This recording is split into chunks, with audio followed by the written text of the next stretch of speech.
Assalamualaikum warahmatullahi wabarakatuh. Alhamdulillah, alhamdulillahizil jalali wa syari'il harami wal halali. Summa salatullahi ma'salami ala nabiyil mustafa tihami Muhammadinil hadi minad dolali wa afdoli sahbi wa khairi ali. Amma ba'du. Taib jamaah yang dirahmati Allah subhanahu wa ta'ala, pada pertemuan kali ini insya Allah kita melanjutkan terkait dengan sunnah-sunnah solat. Ya, kita sudah masuk ke pembahasan sunnah-sunnah solat. Jadi sunnah-sunnah solat khususnya dalam madhab Syafi'i itu terbagi menjadi dua macam. Ada sunnah ab'ad, ada juga sunnah hayat. Keduanya sama-sama sunnah, yang artinya ketika ditinggalkan tidak membatalkan sholat. Berbeda dengan rukun. Kalau ditinggalkan dia bisa berpotensi membatalkan sholat. Yang membedakan keduanya apa? Kalau sunnah ab'ad dalam madhab Syafi'i, jika ditinggalkan pelakunya disunnahkan melakukan sujud sahwi. Adapun sunnah hayat, kalau ditinggalkan pelakunya tidak disunnahkan sujud sahwi. Ya, pada pertemuan yang lalu kita sudah bahas apa saja sunnah ab'ad. Sunnah ab'ad itu pada intinya kembali kepada dua.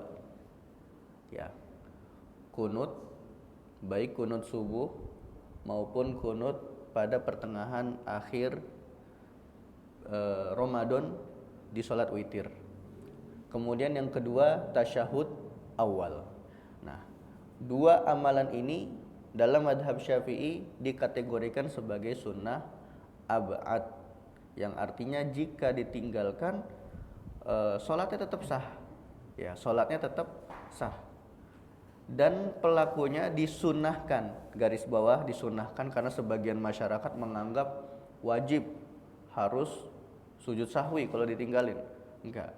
Jadi kalau pelakunya ninggalin kunut atau ninggalin tasyahud awal dalam madhab Syafi'i, itu sujud sahwi itu hukumnya sunnah, tidak wajib. Jadi sholat yang dikerjakan itu tetap sah. Tapi ala kulli hal ini adalah khilafiyah yang sudah kita jelaskan pada pertemuan yang lalu, khususnya dalam masalah kunut, ya, yang menganjurkan atau mengatakan sunnah kunut subuh itu tidak hanya madhab Syafi'i, ada madhab Maliki, dan yang berpendapat kunut subuh itu tidak disunnahkan, tidak disyariatkan, itu ada madhab Hanafi dan ada madhab Hambali. Ya, Allahu a'lam. Jadi ini perkara khilafiyah ijtihadiyah. Nah, sekarang kita masuk hayat, yaitu sunnah-sunnah hayat yang jika ditinggalkan sholatnya tetap sah, ya, dan tidak disunahkan untuk melakukan sujud sahwi. Apa saja sunnah hayat dalam madhab Syafi'i? Di dalam matan Ghoyah wa Takrib, beliau musonif, ya, penulis mengatakan wa hayatuha khamsata asyar. Ya, ada 15 sunnah hayat. Jadi ada 15 amalan sunnah dalam sholat yang jika ditinggalkan pelakunya tidak dituntut sujud sahwi dan sholatnya tetap dikategorikan sah. Yang pertama apa? Raf'ul yadaini inda takbiratil ihrami wa indar ruku'i wa raf'i minhu. Yang pertama adalah mengangkat tangan ketika takbiratul ihram dan ketika ruku dan ketika bangun dari ruku. Nah, ini kita harus bedakan ya antara mengangkat tangan dan takbiratul ihram. Ya, terkadang orang saat masuk ke shaf itu cukup seperti ini, ya, cuman mengangkat tangan tapi tidak melafadzkan takbir. Wah, ini bahaya. Kenapa? Takbiratul ihram itu hukumnya wajib, dia rukun, sedangkan mengangkat tangan hukumnya sunnah. Jadi kalau kita masuk shaf misalnya, cukup kita katakan Allahu Akbar langsung seperti ini tanpa angkat tangan, itu sholat kita sah. Beda halnya kalau tiba-tiba masuk shaf langsung mulutnya diem, wah itu tidak sah sholatnya. Karena apa? Bagaimana dia bisa masuk ke sholat kalau dia tidak melalui pintunya? Pintu sholat itu apa? Takbiratul ihram.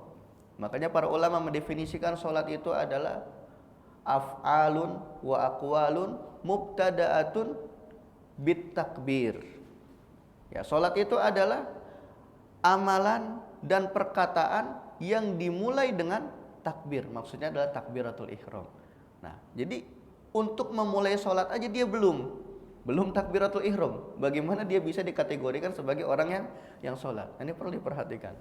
Nah, jadi mengangkat tangan dengan takbiratul ihram itu dua hal yang berbeda. Takbiratul ihram hukumnya wajib, mengangkat tangan itu hukumnya sunnah. Sebagaimana disebutkan di dalam kitab bahwa mengangkat kedua tangan saat takbiratul ihram, saat hendak ruku dan saat bangun dari ruku itu hukumnya sunnah. Jadi kalau ditinggalkan itu sholatnya tetap sah. Ya. Ya, ini berdasarkan hadis Nabi Shallallahu Alaihi Wasallam dari Ibnu Umar radhiyallahu anhuma qala ra'aitun nabiyya sallallahu alaihi wasallam iftatahat takbira fis shalah. Kata Ibnu Umar, saya melihat Nabi Shallallahu alaihi wasallam memulai sholatnya itu saat takbir dengan mengangkat kedua tangannya. Ya, farofa ayadaihi hina yukabbiru. Nabi Shallallahu alaihi wasallam saat bertakbir beliau mengangkat kedua tangannya hatta yaj'alahuma hadwa min kabaihi. Nah, ini yang menjadi perselisihan di antara para ahli fikih. Standar kita ngangkat tangan itu sampai mana sih? Ya. Ada yang segini, ada yang segini, ada yang segini. Ya. Ini ada 3 pendapat sebenarnya. Nah, kalau kita perhatikan apa yang disebutkan oleh Ibnu Umar di dalam hadis saat beliau menyaksikan Nabi Shallallahu Alaihi Wasallam bertakbir, hatta yaj'alahuma hadwa min kabai. Min kabun itu artinya pundak. Ya, min kab artinya pundak. Jadi Rasul Shallallahu Alaihi Wasallam mengangkat tangannya itu sejajar dengan pundak. Ya, sejajar dengan pundak. Dan ini yang banyak didapati di dalam hadis-hadis. Ya, kebanyakan hadis itu menyebutkan mengangkat tangan itu sampai pundak. Ya, ada sebagian menafsirkan sampai pundaknya seperti apa? Ada yang mengatakan ini ujung jempol ini sejajar dengan bawah telinga. Jadi ada yang mengatakan ujung jempol ini sejajar dengan bawah telinga dan menghadap kiblat, ya, bukan seperti ini. Ya, jangan sampai seperti ini. Nah, ini tidak ada, ya, dalam hadisnya tidak ada yang menyebutkan, tapi menghadap kiblat. Ya, telapak tangan itu menghadap kiblat. Nah, sedangkan bagaimana Ustaz, ada yang mengangkat tangannya cuma sampai dada. Apakah sah sholatnya? Ya, sholatnya tetap sah karena mengangkat tangan itu hukumnya sunnah. Hanya saja memang hadis-hadis itu menyebutkan mengangkat tangan itu sejajar tangannya sampai pundak gitu. Tapi kita tidak mengingkari ada pendapat tersebut. Ya, disebutkan di dalam kitab Bidayatul Mujtahid karyanya Ibnu Rushdi. Beliau menyebutkan di situ ada 3 pendapat. Ya, pendapat yang pertama, memang ada yang mengatakan sampai dada. Pendapat yang kedua mengatakan sampai pundak. Dan pendapat yang ketiga mengatakan lebih tinggi lagi, yaitu sampai telinga. Tapi semuanya sepakat tangannya itu arahnya ke kiblat. Ya. Semuanya sepakat tangannya arahnya ke kiblat. Nah, di dalam hadis dilanjutkan beliau mengatakan hatta yaj'alahuma hadwa min kabaih. Wa idza kabbara lirruku fa'ala mislahu. Nah, ketika beliau bertakbir untuk melakukan ruku sama. Ya, mengangkat tangan sampai sejajar dengan pundak. Ya. Wa idza qala sami Allahu liman hamida fa'ala mislahu. Nah, ketika bangun dari ruku, ya, membaca sami Allahu liman hamidah, ya, sama, ya, mengangkat tangan, ya. Kemudian membaca Rabbana walakal hamdu wala yaf'alu dzalika hina yasjudu wala hina yarfa'u ra'sahu minas sujud, dan beliau tidak mengangkat kedua tangan ketika hendak sujud dan ketika bangun dari sujud. Ya, jadi mengangkat kedua tangan itu disunnahkan sebenarnya hanya pada 4 tempat. Ya, yang pertama ketika takbiratul ihram, yang kedua ketika mau ruku, yang ketiga saat bangun dari ruku, dan yang keempat saat bangun dari tasyahud awal. Ya. Selain dari 4 tempat ini tidak disunahkan mengangkat kedua tangan. Ya, jadi bukan berarti setiap perpindahan rokaat kita takbir, enggak. Ya, itu tidak disunahkan. Dan juga saat mau sujud itu kita juga takbir. Itu tidak disunahkan. Meskipun ada pendapat yang mengatakan disunahkan mengangkat kedua tangan saat takbir hendak sujud, tapi pendapat ini adalah pendapat yang syadz, ya, pendapat yang lemah, tidak bisa diamalkan. Taib. Kemudian selanjutnya, ya, sunnah hayat yang kedua, yang pertama tadi kan mengangkat kedua tangan saat takbiratul ihram, saat hendak ruku dan bangun darinya. Yang kedua, wa wad'ul yamini 'ala shimal. Ya, meletakkan tangan kanan di atas tangan kiri, ya, saat bersedekap. Ya, ini juga termasuk sunnah hayat. Jadi kalau misalnya ada yang naruh tangan kirinya di atas, itu sholatnya tetap sah, hanya saja hukumnya makruh. Kenapa makruh? Karena menyelisihi sunnah. Ya, sunnahnya itu tangan kanan di atas. Ternyata dia naruh tangan kirinya yang di atas. Sholatnya tetap sah, tapi hukumnya makruh. Dia tidak mendapatkan pahala sholat pada saat itu.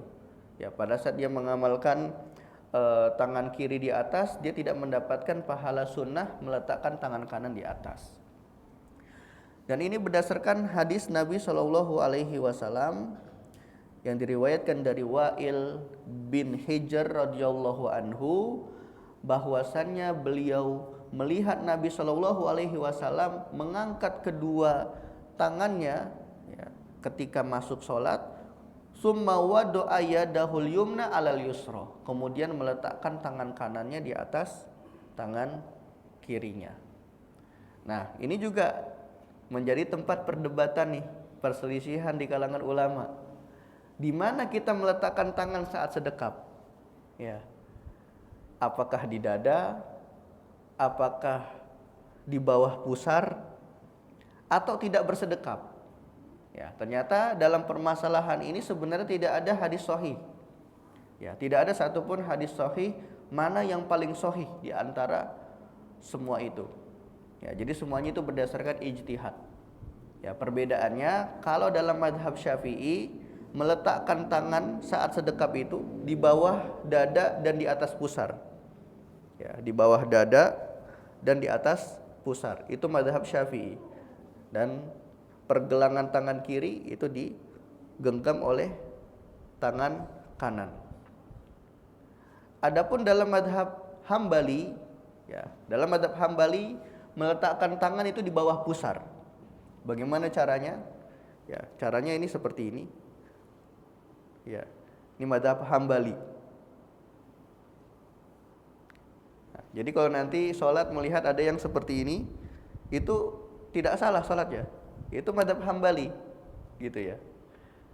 Dan yang lebih unik lagi mazhab Maliki. Ya, mazhab Maliki tidak bersedekap. Allahu Akbar.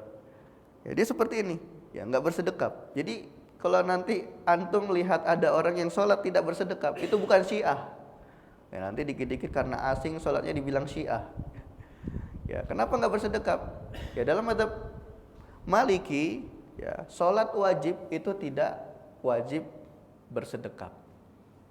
Jadi ini ada tiga Ya, ada 3 macam ya cara bersedekap. Ada yang di mazhab Syafi'i di bawah dada dan di atas pusar, kemudian mazhab Hambali di bawah pusar, kemudian mazhab Maliki yang tidak bersedekap.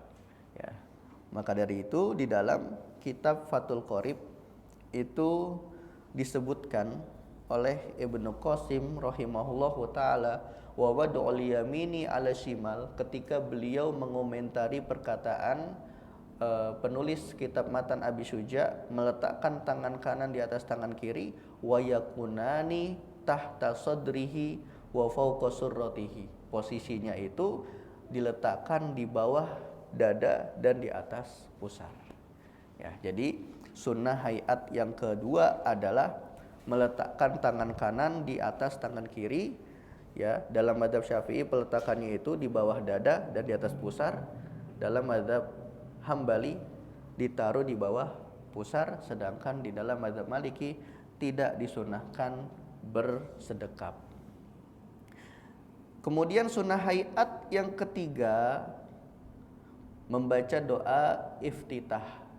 Ya, membaca doa iftitah ini hukumnya sunnah. Jadi saat kita masuk ke sholat, ya kita disunahkan membaca doa iftitah, sekalipun itu sholat yang dilakukan 2 rakaat seperti sholat malam. Ya, sholat malam ini kan masih satu rangkaian. Misalnya sholat witir. Ya, sholat witir itu maksimal 11 rakaat. Boleh dilakukan dengan cara 2 rakaat sampai 11 rakaat untuk mempermudah mengingat jumlah rakaat. Nah, antara 2 rakaat pertama dan selanjutnya itu disunahkan tetap membaca doa iftitah. Ya, jadi ketika kita takbiratul ihram itu kita disunahkan membaca doa iftitah, termasuk dalam sholat tarawih. Ya, 2 rakaat, setiap 2 rakaat ya itu disunahkan membaca doa iftitah. Nah, yang menjadi perdebatan adalah doa yang dibaca. Ya, sebenarnya kalau menurut saya ini tidak perlu dianggap sebagai perdebatan. Ada yang membacanya Allahu Akbar kabiro. Ada yang membaca Allahumma ba'id baini. Nah, di dalam mazhab Syafi'i itu bacanya wajjahtu wajhiya lilladzi fataras samawati wal ard sampai akhir. Makanya di dalam kitab-kitab Syafi'iyah itu tertulis bukan doa iftitah, tapi at-tawajjuh. Ya, disunahkan membaca tawajjuh. Apa itu tawajjuh? Maksudnya adalah wajjahtu wajhiya lilladzi fataras samawati wal ard sampai akhir. Nah, ini yang dirojihkan oleh Al-Imam An-Nawawi di dalam kitab Al-Majmu' Syarhu Al-Muhazzab. Ya. Tapi kita sebenarnya sah-sah saja mau baca doa apapun. Ya. Makanya disebutkan di dalam kitab Fathul Qorib, beliau mengatakan wal muradu ayyakula al-musalli ba'da taharrumi doa al-istiftah. Ya, maksudnya tawajuh. Ya, orang yang sholat itu disunahkan membaca doa iftitah. Ya, hadhihi ayah au ghayraha mimma warada fil istiftah. Baik doanya itu seperti yang disebutkan di dalam kitab-kitab Syafi'iyah atau doa lain seperti Allahumma ba'id baini. Itu permasalahannya adalah permasalahan yang luas. Jadi tidak perlu nanti kita persempit. Doa istiftah itu harus ini. Ya, bahkan kaidahnya disebutkan oleh para ulama usul, jika terdapat 2 hadis yang kontradiktif tapi sama-sama sah. Ya, bagaimana sikap kita? Ya, sikap kita mengamalkan yang satu, terkadang mengamalkan yang satu. Ya, kita selang-seling supaya apa? Kita yang mendapatkan fadilah yang satu, kita juga mendapatkan fadilah yang satu. Yang penting sama-sama dua-duanya itu memiliki dalil. Nah, dalil yang mendasari madhab Syafi'i menjadikan wajjahtu wajhiyya sebagai doa iftitah itu adalah hadis yang diriwayatkan dari Ali bin Abi Thalib radhiyallahu anhu. Dari Nabi Shallallahu alaihi wasallam bahwasannya beliau ketika berdiri hendak melaksanakan sholat, Nabi membaca wajjahtu wajhiya lilladzi fataras samawati wal ard hanifa wa ma ana minal musyrikin. Inna sholati wa nusuki wa mahyaya wa mamati lillahi rabbil alamin la syarikalah wa bidzalika umirtu wa ana minal muslimin. Nah, doa ini yang dijadikan sebagai doa iftitah dalam mazhab Syafi'i yang dirojihkan oleh Al-Imam An-Nawawi rahimahullahu taala. Tapi ala kulli hal sebenarnya doa apapun ya, yang penting terdapat hadis yang menyatakan oh ini sebagai doa iftitah, oh ini sebagai doa iftitah ya. Kalau dua-duanya sama-sama ada dalil ya yang boleh digunakan sebagai doa iftitah dan dalilnya sahih dalam masalah ibadah, ya silakan kita amalkan gitu.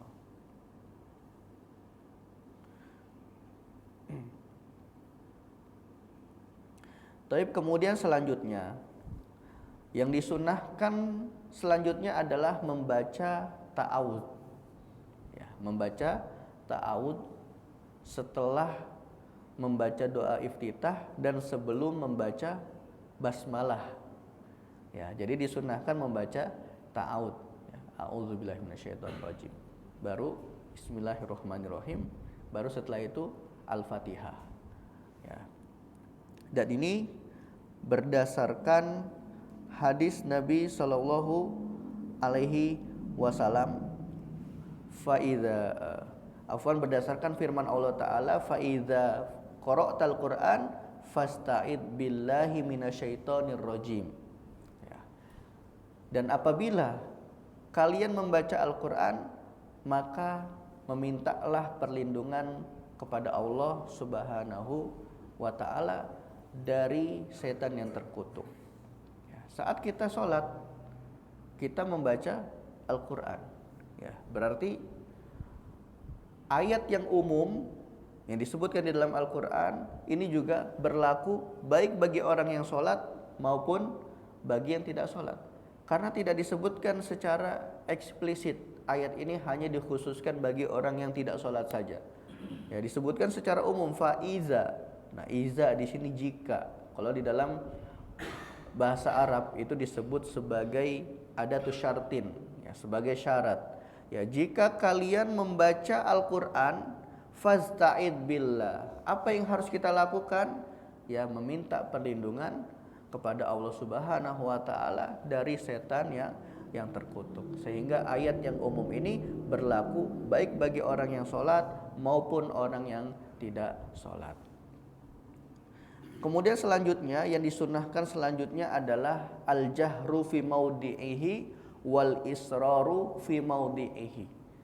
Menjaharkan bacaan-bacaan yang jahar dan mensirkan bacaan-bacaan yang sir. Ya, jadi saat sholat zuhur, asar, ini kan sunnahnya kita mensirkan bacaan. Ya, maka kita disunahkan mensirkan bacaan, tidak menjaharkan bacaan. Sedangkan di dalam sholat subuh, maghrib, isya, ini disunahkan kita menjaharkan bacaan. Nah, berarti kita sunnah yang mengamalkannya. Adapun jika ternyata ada faktor, ya, misalnya lupa imamnya sholat isya tapi bacaannya sir, nah sholatnya tetap sah enggak? Sholatnya tetap sah, karena menjaharkan bacaan di sholat jahar itu hukumnya sunnah. Begitupun mensirkan bacaan di sholat sir juga hukumnya sunnah. Ya, jika ada imam yang ternyata menjaharkan bacaan sholat zuhur, sholatnya tetap dianggap sah. Ya, jadi menjaharkan sholat jahar itu hukumnya sunnah, dan mensirkan sholat sir itu juga hukumnya sunnah. Ya. Apa saja sih sebenarnya yang dianggap sebagai sholat jahriyah? Ya, yajharu fi subhi wa ulai al maghribi wal isya'i. Ya, yang pertama menjaharkan pada sholat subuh, ini termasuk sholat jahriyah. Kemudian sholat maghrib, sholat isya, sholat Jumat. Ya, meskipun dilakukan di siang hari, tapi sunnahnya dijaharkan. Kemudian idain, yaitu sholat Idul Adha, Idul Fitri, ya ini sunnahnya dijaharkan meskipun dilakukan saat ada matahari. Ya, wa khusuful qamar, kemudian gerhana bulan. Ya, gerhana bulan disunahkannya bacaannya jahar. Ya, kemudian istisqa, ya sholat istisqa, tahu ya sholat istisqa ya? Ya, sholat untuk memohon hujan kepada Allah Subhanahu wa taala. Ya. itu juga disunahkan membacanya secara jahar. Wat tarawih, ya salat tarawih. Ya, salat tarawih juga disunahkan bacanya jahar. Wa witr, ya begitupun witir Ramadan bacanya juga disunahkan jahar. Wa raqatai at-tawafi lailan. Begitupun 2 rakaat tawaf jika dilakukan di malam hari itu juga disunahkan jahar, ya. Wasatati fi mawadi'iha, dan nanti ada pembahasan khusus ya terkait dengan sholat-sholat yang tadi sudah disebutkan, itu dibahas secara rinci di babnya masing-masing. Ya, ala kulli hal yang tadi termasuk kategori sholat jahriyah ada sholat subuh, sholat maghrib, sholat isya, sholat jumat, sholat id, ya. Kemudian gerhana bulan, kemudian istisqa, kemudian tarawih, witir pada saat Ramadan, kemudian 2 rakaat tawaf yang dikerjakan pada malam dan pagi hari. Ya, selain itu dikategorikan sebagai sholat-sholat sirriyah, ya, termasuk seperti gerhana matahari, ya tidak disebutkan. Jadi sunnahnya membacanya secara sir. Jadi selain yang disebutkan tadi itu masuk dalam kategori sholat sirriyah, yang disebutkan tadi itu masuknya kategori sholat jahriyah, ya.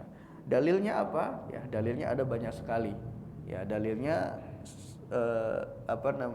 sesuai dengan sholat yang tadi disebutkan. Jadi kalau kita bahas sih sangat panjang dalil dari masing-masing sholat tersebut.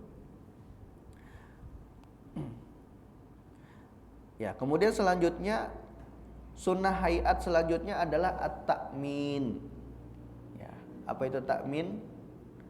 Mengaminkan. Ya, imam saat usai membaca surah Al-Fatihah, ya, ghairil maghdubi alaihim waladdallin, disunahkan membaca amin. Nah, siapa yang disunahkan mentakmin? Siapa yang disunahkan?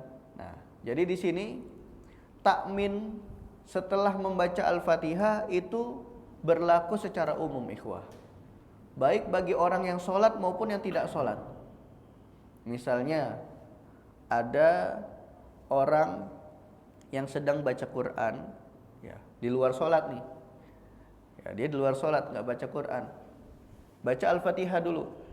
Nah, kita dengar ghairil maghdubi alaihim waladdallin. Nah, kita disunahkan membaca amin. Ya. Apalagi di dalam sholat. Di luar sholat saja itu disunahkan kita mengaminkan, apalagi di dalam sholat. Jadi ketika ada imam, ya, sampai pada pada ayat terakhir surah Al-Fatihah, nah kita disunahkan mengaminkan bacaan Al-Fatihah imam tersebut. Ya, meskipun kita belum masuk ke shaf nih, ya, kita masbuk misalnya, kita baru datang, kemudian tiba-tiba imamnya sudah waladdallin. Nah, kita belum takbiratul ihram, itu kita juga disunahkan mengaminkan. Ya, walaupun kita di luar sholat posisinya, ya, tetap kita katakan amin. Nah, hal ini berdasarkan hadis Nabi Shallallahu Alaihi Wasallam yang diriwayatkan dari Abu Hurairah radhiyallahu anhu. Karena Nabi Shallallahu Alaihi Wasallam iza tala ghairil maghdubi alaihim waladdallin qala amin hatta yasma'a man yalihi minas safil awal. Kata Abu Hurairah, Nabi Shallallahu Alaihi Wasallam ketika membaca surah Al-Fatihah dan sampai pada ayat ghairil maghdubi alaihim waladdallin, beliau mengucapkan amin. Ya, beliau mengucapkan amin. Nah, bacaan amin juga ini perlu kita perhatikan. Apa sih artinya amin? Amin itu apa artinya? Amin dengan hamzahnya itu panjang, artinya istajib. Ya, istajib artinya ijabahlah wahai Rob. Jadi surah Al-Fatihah ini hikmahnya ya isinya dipenuhi dengan doa-doa. Ya, jadi ketika kita usai membaca surah Al-Fatihah, kita mengaminkan. Ya, kita mengaminkan karena isi dari surah Al-Fatihah itu adalah doa. Apalagi doanya di sini banyak juga mengandung akidah. Ya ihdinas siratal mustaqim. Ya Rob, tunjukkanlah kepada kami jalan yang lurus. Ya, kita minta sama Allah untuk diberikan hidayah. Ya, mana nih hidayah yang sesuai dengan jalan Rasulmu? Ya, kita minta sama Allah Subhanahu wa taala. Makanya saat kita mengaminkan bacaan imam itu kita takmin secara khusyuk. Jadi mengaminkan di sini bukan sebatas ya kebiasaan gitu ya. Karena yang lain pada amin ya udah ikut-ikutan amin gitu. Jangan sampai kayak gitu. Takmin itu adalah ibadah. Ya, takmin itu adalah ibadah. Bahkan disebutkan di dalam hadis, barang siapa yang mengatakan amin dan bertepatan dengan aminnya malaikat. Nah, bayangkan, malaikat juga mengaminkan. Jadi enggak cuman kita tuh yang mengaminkan, malaikat juga mengaminkan. Ya kata Nabi apa? Ghufira lahu ma taqaddama min dzambi. Diampuni dosa-dosanya yang telah lalu.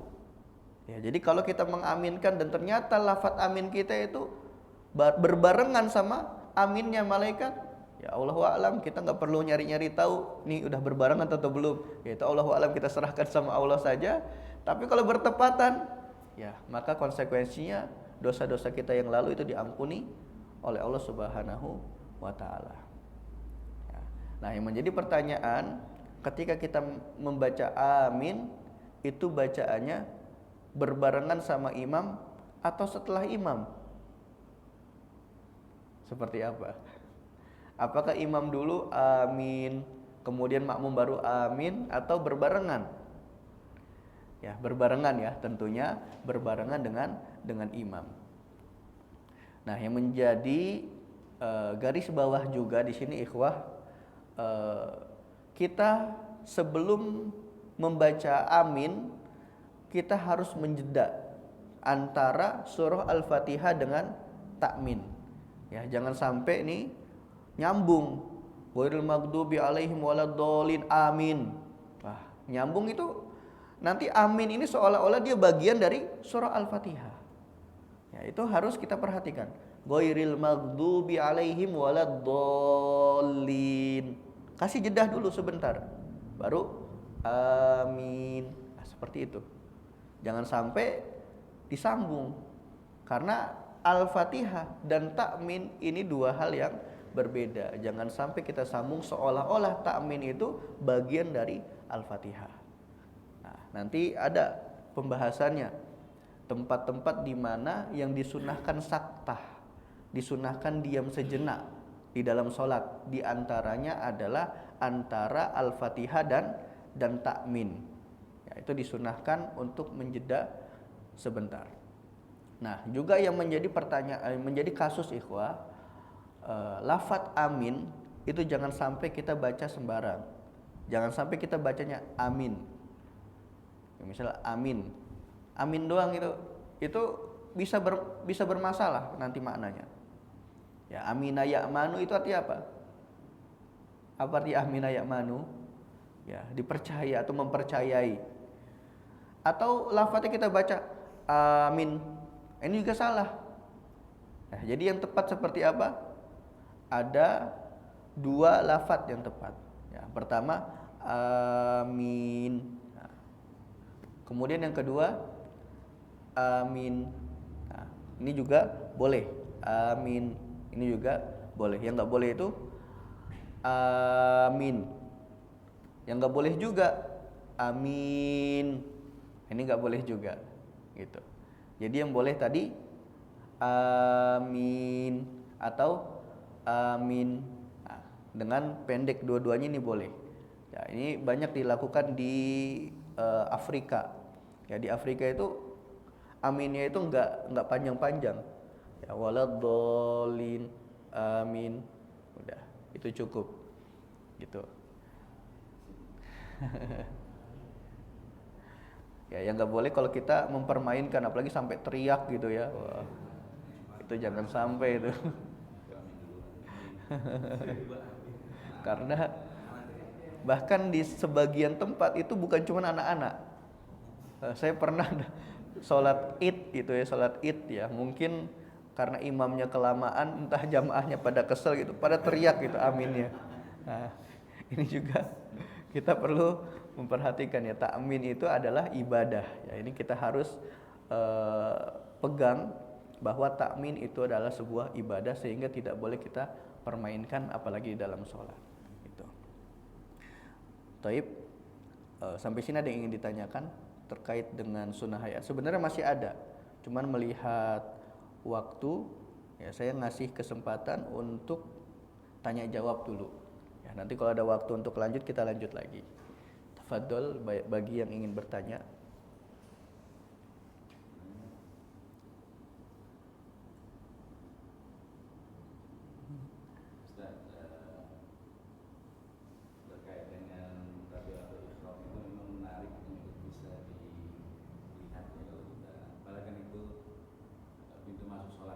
Iya. Coba kita hati-hati kalau kita telat masuk sholat. Banyak yang saya lihat itu orang nggak tabiatul ihram, langsung mengikuti Imam. Gitu. Ya, jadi harusnya kan tabiatul ihram dulu tuh, kita mau ngomongkan atau tidak. Tapi kalau kabarnya harus ada baru ngikut posisi imam. Nah, kita nemuin ya, tiba-tiba langsung aja dia itu. Iya.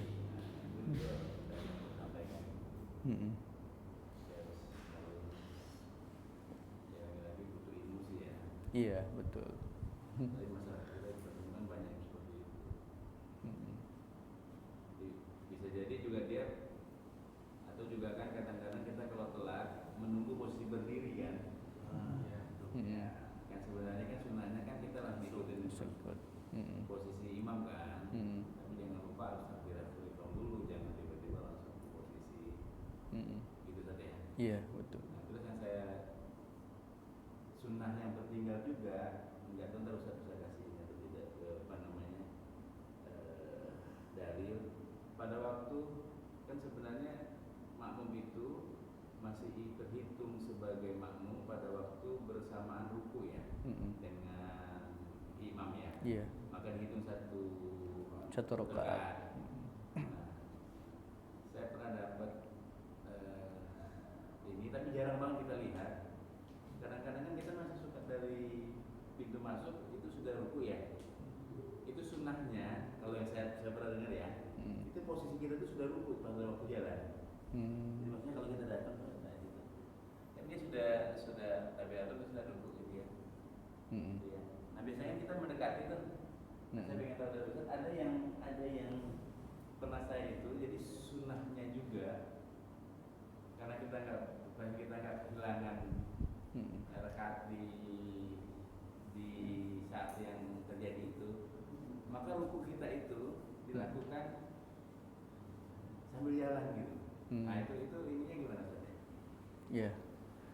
Jadi dalam kasus ruku sambil jalan memang ada pendapat di sana yang mengatakan jika memang imam itu sudah ruku dan kita masih di belakang, kita dianjurkan untuk ruku dari tempat kemudian kita sambil jalan. Nah, tapi pendapat ini pendapat yang dikritik oleh mayoritas ulama. Kenapa? Karena bergerak lebih dari 3 gerakan itu dapat membatalkan sholat. Jadi saat kita ruku, jalan 1, 2, 3 batal sholat kita. Lalu bagaimana solusinya? Solusinya kita ruku di tempat dan diam.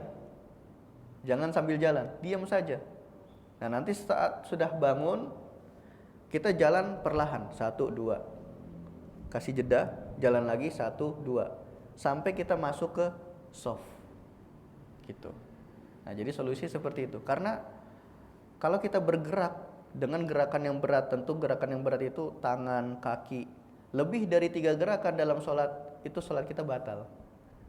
Dan itu berbahaya. Makanya pendapat tadi itu memang jarang diamalkan oleh masyarakat karena memang dikritik oleh mayoritas ulama.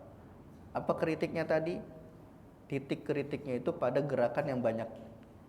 Memang ada pendapat, tapi ketika dia melakukan gerakan itu lebih dari 3 kali, maka konsekuensinya sholat yang dikerjakan batal.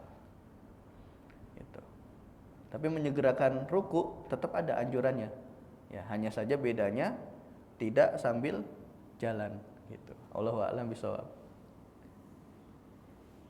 Walaupun memang jarang banget ketemu ya. Iya, jarang banget ditemui. Nggak pernah, malah saya nggak pernah lihat juga. Iya.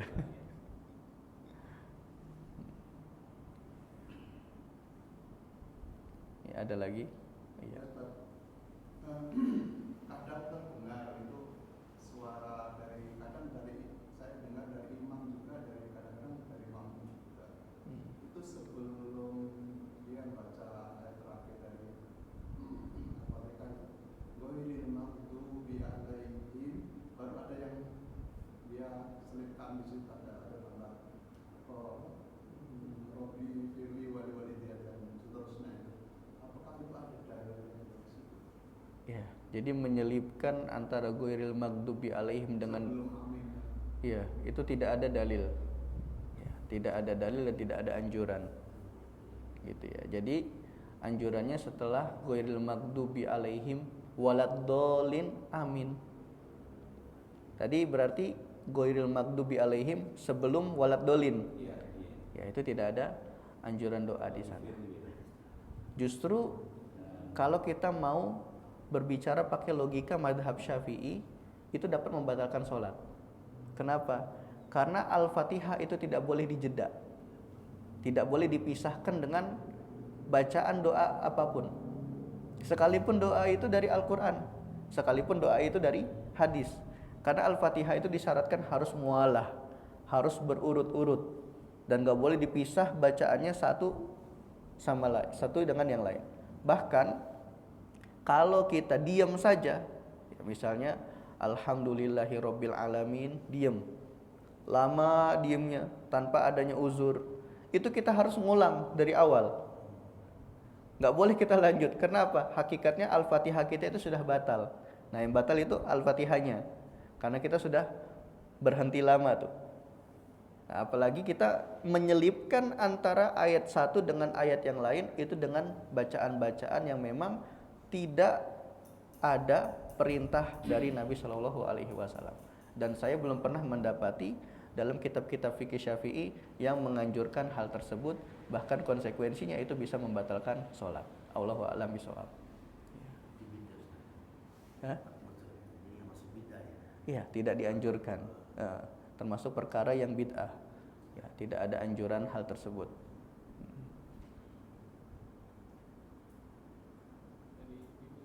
Iya.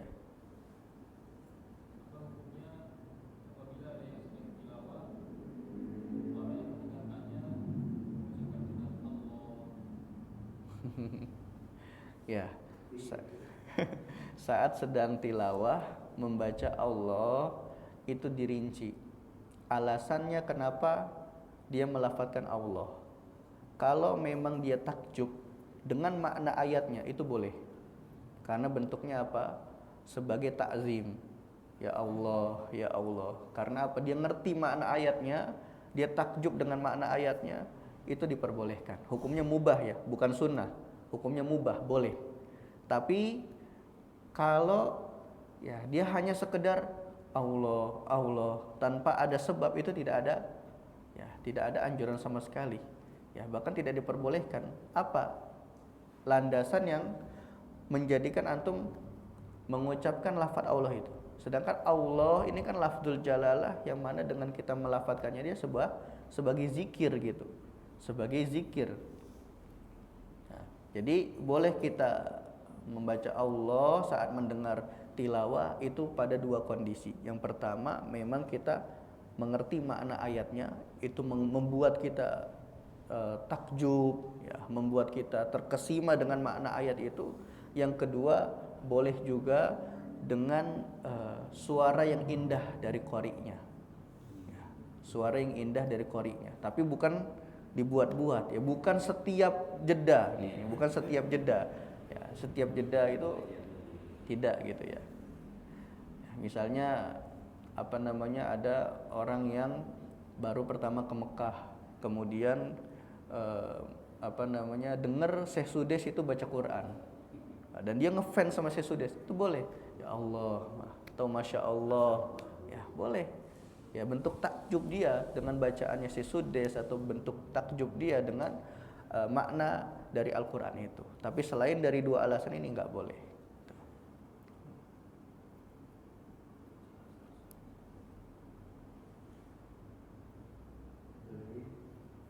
Pak Afan, Ustaz, kita sering dapati juga sebelum, kan sebenarnya kan mengawali sholat dengan takbiratul ihram ya. Iya. Seringkali kita orang mendengar dengan membaca surat Qul a'udzu birabbin nas, malikin nas, ilahin nas. Saya sering ada satu imam badal di masjid ya, di apa, Green Nusantara, di Jatiluhur. Tapi cuma satu orang, tapi dia bukan imam rawatib sebenarnya. Tapi kadang-kadang seringkali di zuhur sama asar itu suka imam rawatib datang. Itu kalau mau sholat panjang banget sama dia, sebelum kita takbiratul kita bisa nunggu mungkin 3 menit tuh. Artinya gini maksud saya,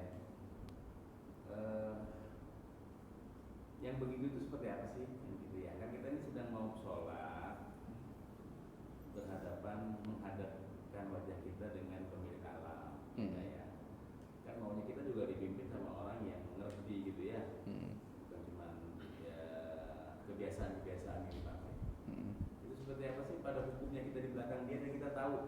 Saya berapa kali dapat gitu, ini kayaknya akan baca yang hal sama nih, sebaiknya saya menghindar, tidak bermakmum dengan dia. Lain kalau saya tiba-tiba datang dan saya nggak tahu ya imamnya ya, kan kita kejadiannya seperti itu. Tapi kalau kita tahu imam itu seperti itu dan pasti lakukan itu yang pertama, hukum seperti itu ada atau tidak dalilnya. Yang kedua, kita sebagai makmum, karena kita tahu akan terjadi seperti itu, bagaimana sikap kita? Ya, jadi membaca Qul huwallahu ahad, Qul a'udzu birabbil falaq, atau Qul a'udzu birabbin nas sebelum memulai sholat itu tidak ada dalil, dan tidak disebutkan juga dalam kitab-kitab Syafi'iyah.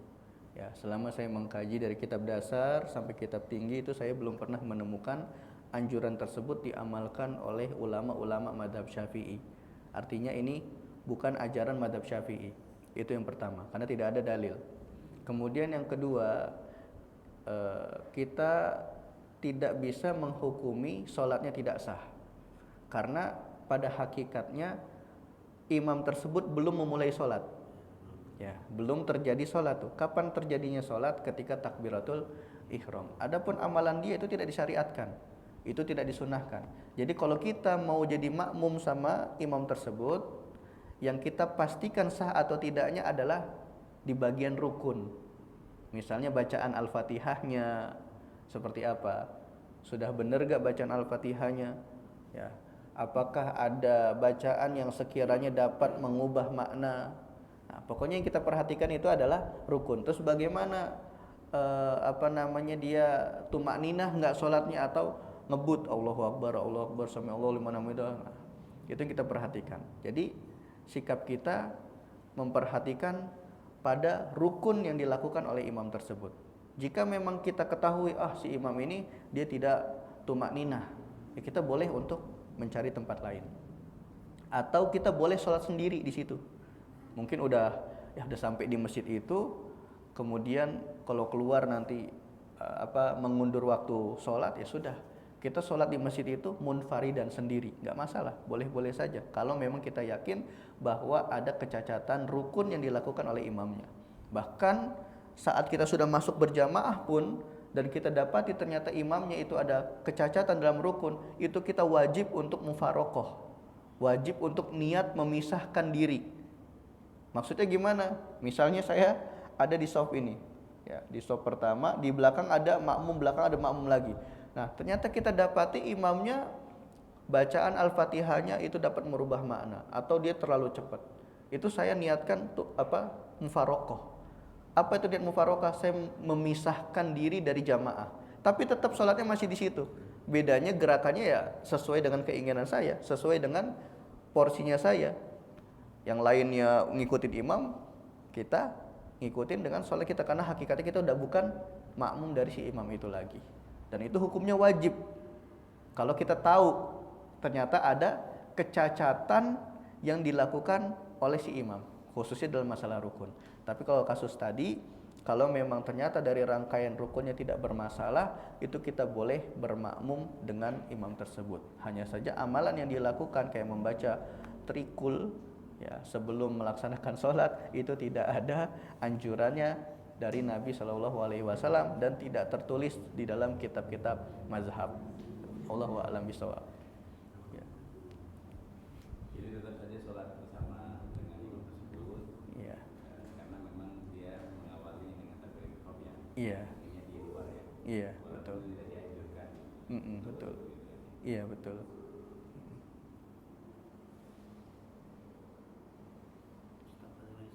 Iya. Misalnya apa namanya, kita sholat berjamaah di masjid dan kita masbuk di waktu maghrib. Yaitu kita tertinggal satu rakaat. Itu ketika kita mengganti rakaat itu, apakah kita membaca Al-Fatihah dengan surahnya atau cukup dengan Al-Fatihah saja gitu? Karena kan tadi sudah ini sama imam. Iya. Jadi masalah ini itu juga diperselisihkan oleh ulama. Dalam mazhab Syafi'i, kita cukup membaca Al-Fatihah saja, karena kita melanjutkan hakikatnya yang kita tambah itu adalah rakaat ketiga. Itu dalam mazhab Syafi'i. Tapi dalam mazhab Hambali, kita wajib membaca Al-Fatihah plus surah. Karena surah dalam mazhab Hambali wajib hukumnya. Gitu. Jadi kita tetap wajib baca Al-Fatihah plus surah. Kenapa? Karena hakikatnya dalam mazhab Hambali ya, yang kita ganti itu adalah rakaat pertama, rakaat yang kita tinggalin. Jadi ada khilaf di sini. Ya, dalam mazhab Syafi'i cukup Al-Fatihah saja, dalam mazhab Hambali wajib baca Al-Fatihah plus surah. Ya, Allahu a'lam bishawab. Ya.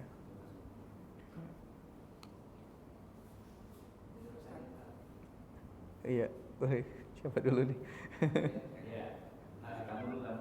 Terkait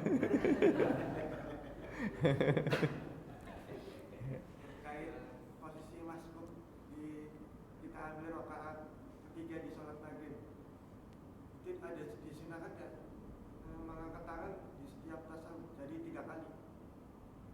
Gimana maksudnya? Kan masbuk di rakaat ketiga, Di sholat maghrib ya, kemudian tasyahud. tasyahud. Ya. Itu kan tasyahudnya 3 kali jadi ya. Iya. Nah itu ada disunahkan nggak mengangkat tangan 3 kali Hmm. di setiap tasyahud? Maksudnya gini, ngangkat tangan seperti ini, nunjuk. Ini takbir. Oh. Dari Takbir dari berdiri, kemudian ke tasyahud. Misalnya gini, imamnya udah kondisi tasyahud, kemudian kita masuk, terus takbir Allahu Akbar, terus Allahu Akbar ke tasyahud atau gimana? Oh, enggak. Kan takbir ya, langsung masuk tasyahud. Iya. Nah, tiap mengangkat tangan di tasyahud itu habis tasyahud ya, itu ada disunahkan nggak mengangkat tangan terus sampai 3 kali? Oh, bangun, berarti bangun. Gimana? Oh iya, berarti bangun dari tasyahud ke rakaat baru. Oh iya. 3 kali itu namanya. Iya, untuk yang pertama itu tidak disunahkan. Ya, untuk yang pertama tidak disunahkan. Kenapa? Karena hakikatnya, ya dia bukan pada tempat disunahkan mengangkat tangan, gitu. Tadi tasyahud yang dia ikuti itu rakaatnya tidak dianggap sebenarnya, tapi dia tetap mendapatkan pahala. Tapi tidak dianggap karena dia baru masuk saat tasyahud, ya di rakaat ketiga. Nah, kemudian dia bangun tanpa harus mengangkat tangan, ya cukup dia bangun ke rakaat selanjutnya dengan takbir Allahu Akbar, ya takbir. Berarti itu hitungan rakaat pertama nih yang bangun nih. Kemudian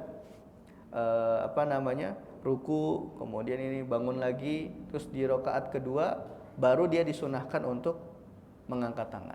Jadi kaidahnya itu adalah kapan kita mengangkat tangan dari tasyahud saat kita ada di posisi rakaat kedua. Itu sunnahnya. Jadi kalau tadi kita masbuk di rakaat ketiga, Ya, imam sudah tasyahud, kemudian kita bangun, itu kita tidak disunahkan untuk mengangkat tangan. Ya, itu Allahu a'lam.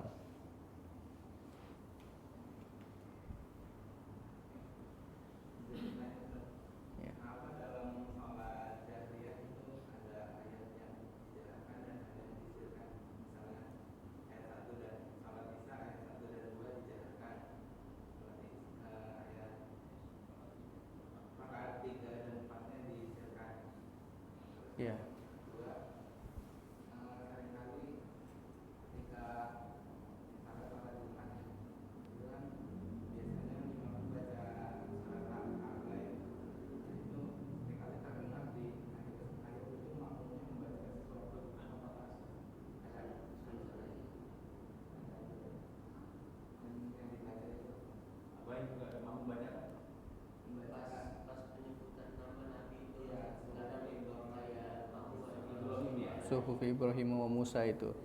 makmum kadang mengucapkan apa Ya. apa gini ucapannya apa Nabi kenapa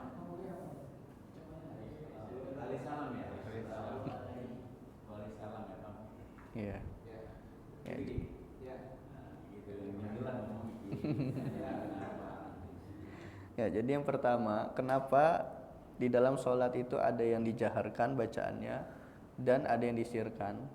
Jawabannya adalah tauqifiyah. Ya, itulah yang diajarkan Allah Subhanahu wa taala kepada Nabi Muhammad melalui malaikat Jibril. Jadi Nabi itu mencontoh malaikat Jibril. Ya, malaikat Jibril itu pernah sholat ya 5 waktu disaksikan oleh Nabi. Ya, pernah sholat di awal waktu dan pernah sholat juga di akhir waktu. Untuk menandakan bahwa antara awal dan akhir ini adalah waktu sholat. Dan gerakannya itu Nabi mencontoh siapa? Malaikat Jibril. Dari sisi bacaannya, yang mana yang dijaharkan, sholat apa yang disirkan, sholat apa yang dijaharkan. Dan ketika dijaharkan itu 2 rakaat pertama saja, 2 rakaat terakhir disirkan, itu semua adalah tauqifiyah. Karena yang namanya ibadah itu bukan ranahnya ijtihad. Ya, ibadah mahdoh, ibadah yang murni itu bukan ranah ijtihad. Jadi kalau kita mempertanyakan kenapa, ya karena memang itu sifatnya tauqifi, ya sudah bentuk wahyu gitu. Allahu a'lam. Iya, sudah tuntunannya seperti itu. Nah, kemudian yang kedua, apakah ada anjuran untuk membaca alaihi salam gitu? Dalam masalah ini sebenarnya ada khilaf di kalangan ulama. Ya, memang ada yang menganjurkan, tapi ini pendapat yang marjuh, pendapat yang lemah. Jadi ketika kita sholat itu tidak ada bacaan-bacaan apapun yang disunahkan kecuali yang terdapat dalil yang sudah disebutkan di dalam kitab-kitab hadis, misalnya riwayat-riwayat yang sampai kepada kita. Begitupun di dalam kitab-kitab fikih, literatur fikih pun itu tidak disebutkan masuk dalam kategori sunnah-sunnah sholat gitu ya.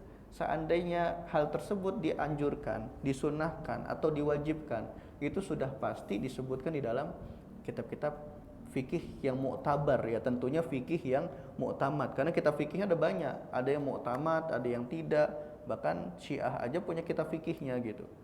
Nah, jadi dalam kitab-kitab fikih yang mu'tamad yang menjadi pegangan itu tidak tersebut hal tersebut bagian dari sunnah sholat atau bagian dari wajib. Ya, hanya saja kalau di luar sholat ya, patokannya di luar sholat itu memang ada anjurannya. Ya, di luar sholat itu ada anjurannya beberapa ayat Al-Quran yang memang itu ada doa-doa tertentu yang disunahkan kita membacanya. Itu di luar sholat. Dan ini disebutkan di dalam kitab At-Tibyan karyanya Al-Imam An-Nawawi rahimahullahu ta'ala. Adapun di dalam sholat itu lebih baik kita tidak mengamalkannya. Allahu a'lam bishawab. Ya.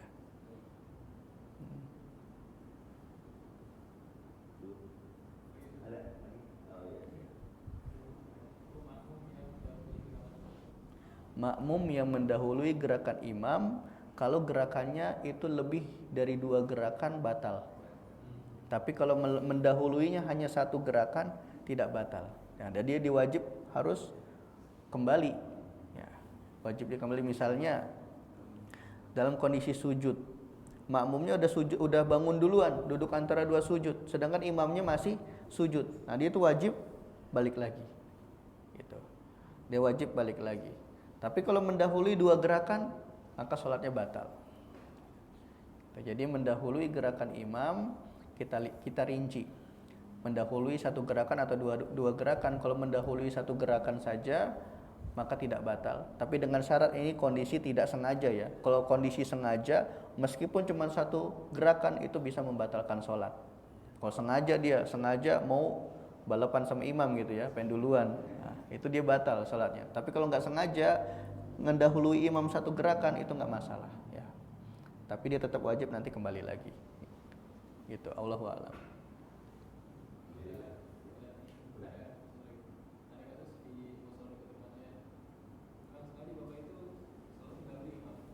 Nah, Dia mau jadi imam kali.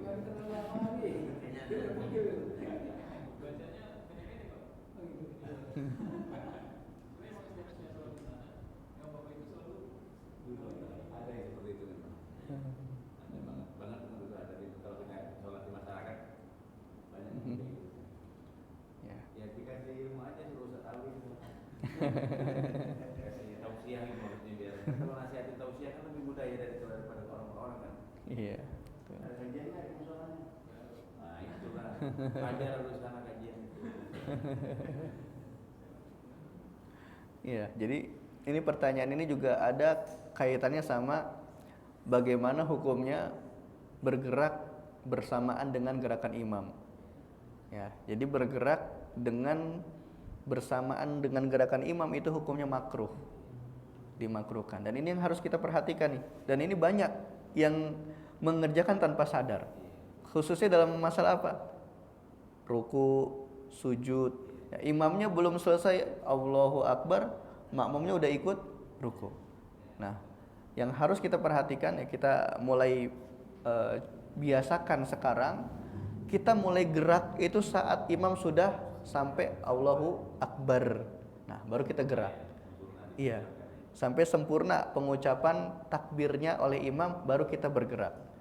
Jangan sampai baru di Allah udah ikut-ikutan gerak ruku. Jadi jangan seperti itu, karena itu nanti masuknya kategori bergerak bersama dengan gerakan imam, hukumnya makruh. Apa kalau makruh? Nanti nggak dapat pahala. Ya, sholatnya nggak dapat pahala, karena hukumnya makruh.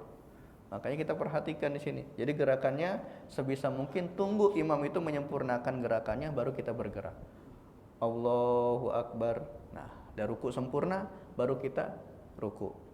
Begitupun ketika i'tidal, begitupun sujud dan gerakan selanjutnya.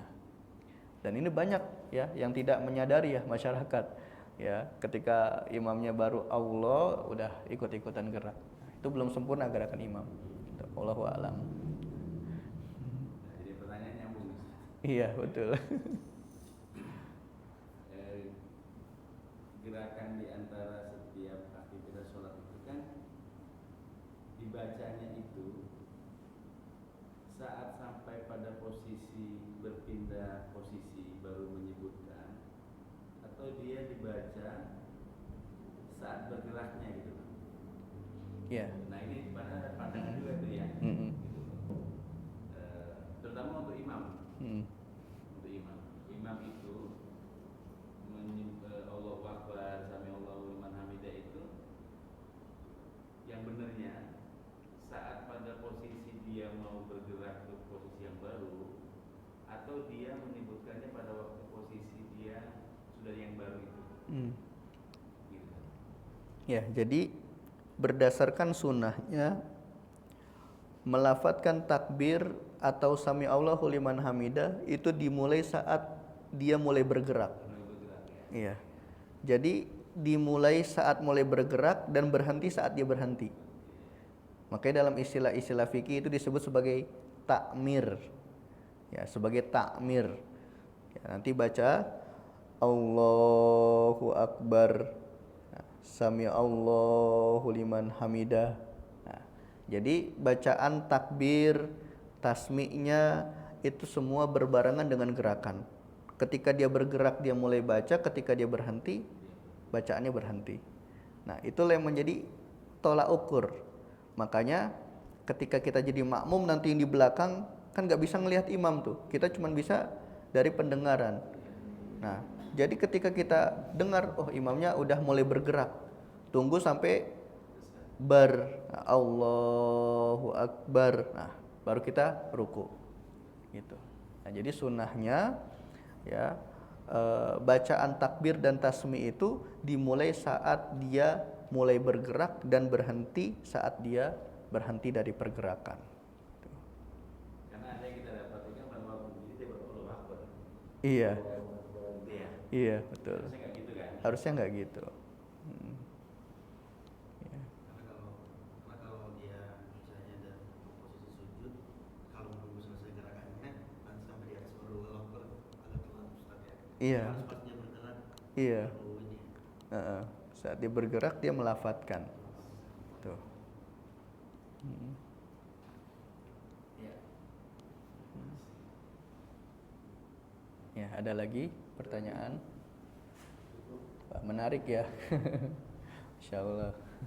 Nanti gitu aja, nanti kita adakan dahulu Iya. tentang gerakan sholat. Iya. Ya. Biar kan ini amalan utama gitu ya, Ustaz ya. Iya. Sholat itu kan amalan utama yang kita nggak bisa berdasarkan pengalaman melihat orang gitu, tapi nggak berdalilkan diri. Iya, betul. Insya Allah. Mungkin sudah ini Cukup ya. cukup, karena untuknya sudah ada gitu. Baik, jika dirasa cukup, Masya Allah ya, banyak pertanyaan ya, memang karena sholat ini sangat krusial ya dalam hidup kita sebagai umat Islam. Apalagi sholat ini adalah amalan yang nanti pertama kali dihisab oleh Allah Subhanahu wa Ta'ala. Ya, hisabnya itu ya nggak cuma sekedar kamu sholat atau enggak. Ya, dari mana kamu tahu ilmu tentang sholat? Kenapa kamu sholatnya seperti ini? Nah, itu semua dihisab ya, akan dipertanggungjawabkan, ditanya oleh Allah Subhanahu wa Ta'ala pada hari kiamat kelak. Maka dari itu ketika kita mengerjakan sholat, ya kita kerjakan semua itu berdasarkan ilmu. Ya, jangan sampai kita mengatakan, ini sholat saya ini ya ini dari bapak saya atau dari kakek saya. Ya memang nenek moyang kita ngerjain sholatnya kayak gini. Nah, nggak kayak gitu prinsipnya ya. Ya, kita mengerjakan sholat dan ibadah-ibadah lain itu harus dengan ilmu. Bahkan disebutkan di dalam madhab Syafi'i, barang siapa yang mengerjakan suatu ibadah tanpa dasar ilmu, maka ibadah yang dia kerjakan itu nggak sah. Sama saja dia mengamalkan amalan tanpa ilmu. Itu tidak boleh dalam agama. Jadi dalam beragama itu Islam tidak hanya mengajarkan kita beribadah, tapi kita diajarkan, dituntut untuk mencari tahu ya ibadah yang sedang kita kerjakan. Kita diberikan akal oleh Allah, ya fungsinya kita untuk digunakan ya tadi mencari tahu ya, bahkan tentang keesaan Allah, ketauhidan itu Allah Subhanahu wa Ta'ala berikan kita akal ya supaya kita betul-betul bisa berpikir gitu. Nah, kita tutup kajian pagi hari ini dengan hamdalah, alhamdulillahirabbil alamin. Kemudian selanjutnya saya kembalikan kepada MC Ustadz Fajar, falyatafaddal. Wal asri innal insana lafi khusr illa allazina amanu wa amilus solihati wa tawassaw bil haqqi wa tawassaw bis sabr. Assalamualaikum warahmatullahi wabarakatuh.